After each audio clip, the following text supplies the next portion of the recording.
Hey guys, this is Kendall Terry, and this is our part one of sales. As you can see, the title is called A Tour of the Sale. But primarily we're looking at sales, specifically the three different types of sales and what makes them unique.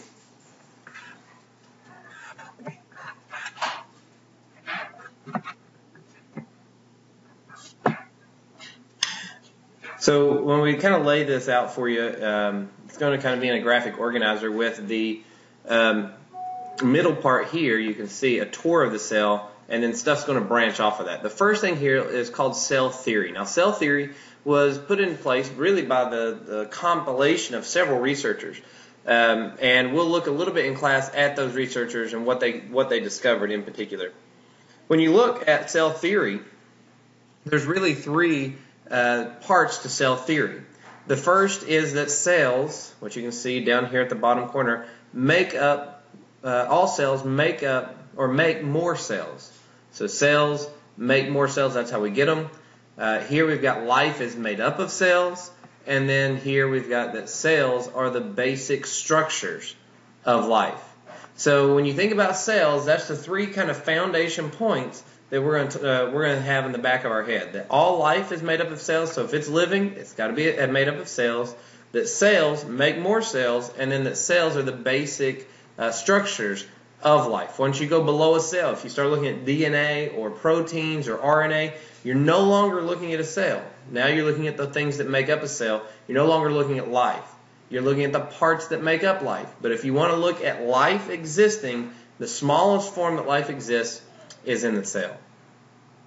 Back to our original screen, you can see here in the middle the tour of the cell again.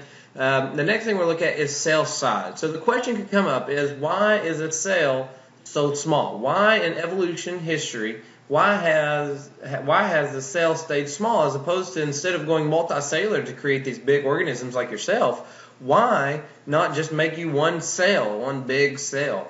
Well, the way to think of it is really what we call surface area to volume ratio.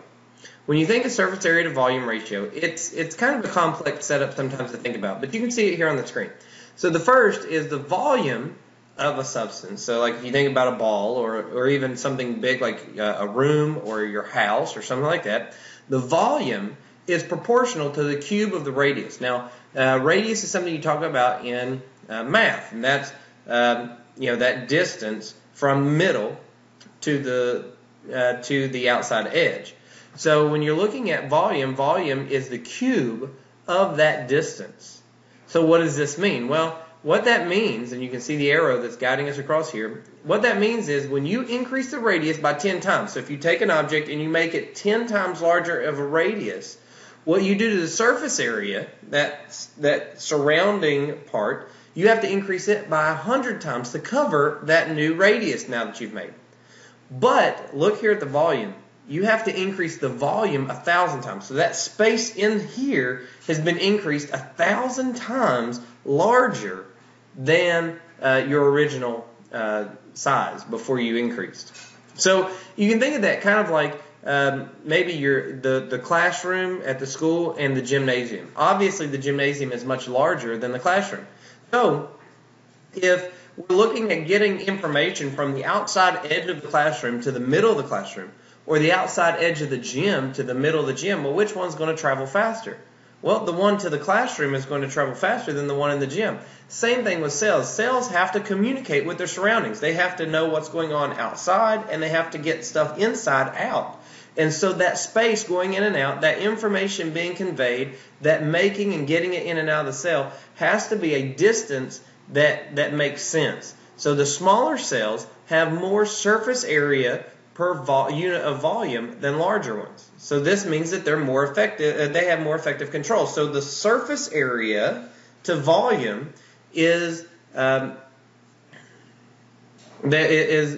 more manageable.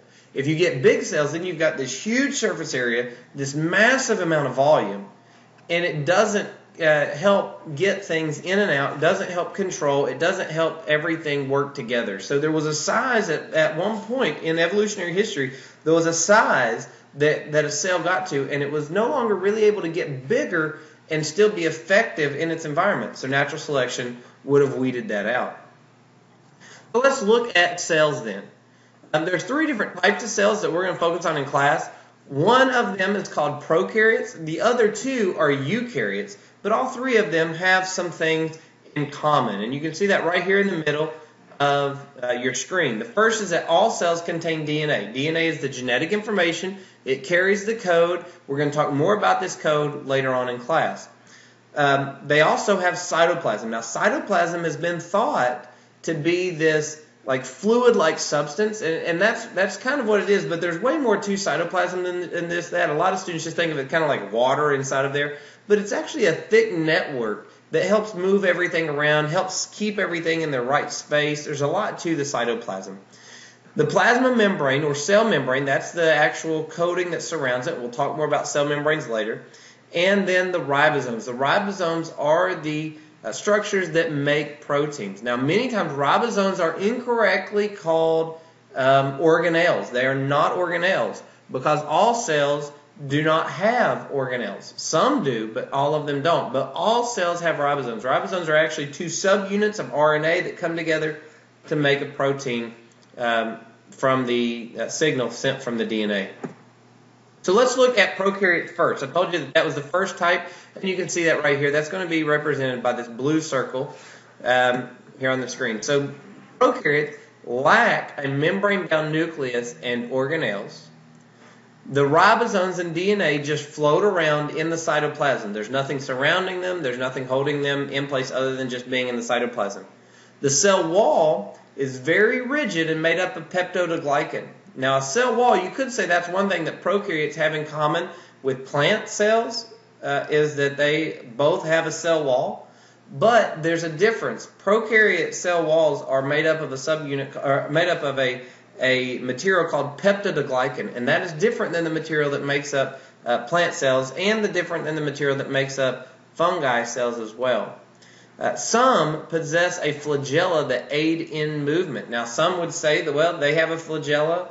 Animal cells, some animal cells have flagella, so maybe that's a commonality there too.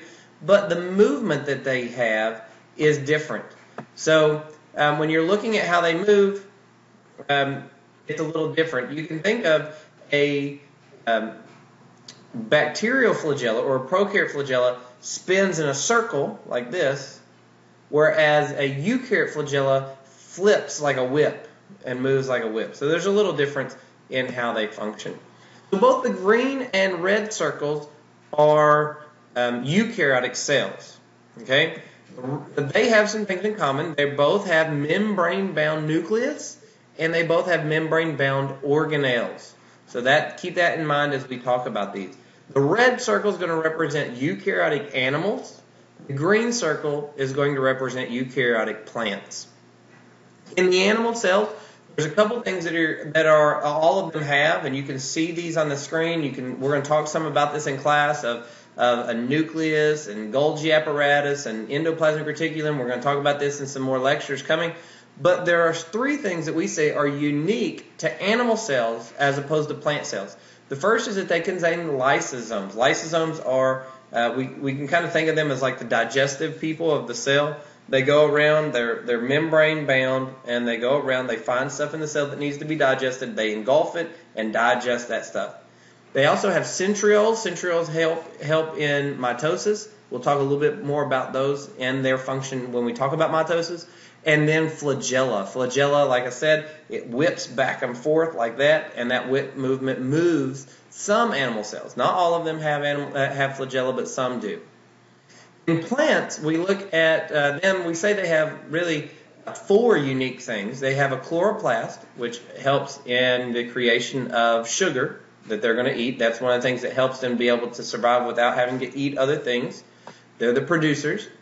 The central vacuole and tonoplast, those are involved in water storage of the plant.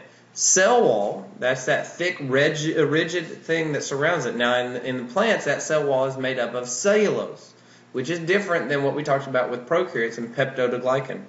And then the plasmodesmata. And the plasmodesmata are these little tiny openings in the cell wall that two cells will come together and have that opening, and that will allow substances to be passed from one plant cell to the next without having to go through that cell wall, because that rigid space sometimes makes it hard to go through.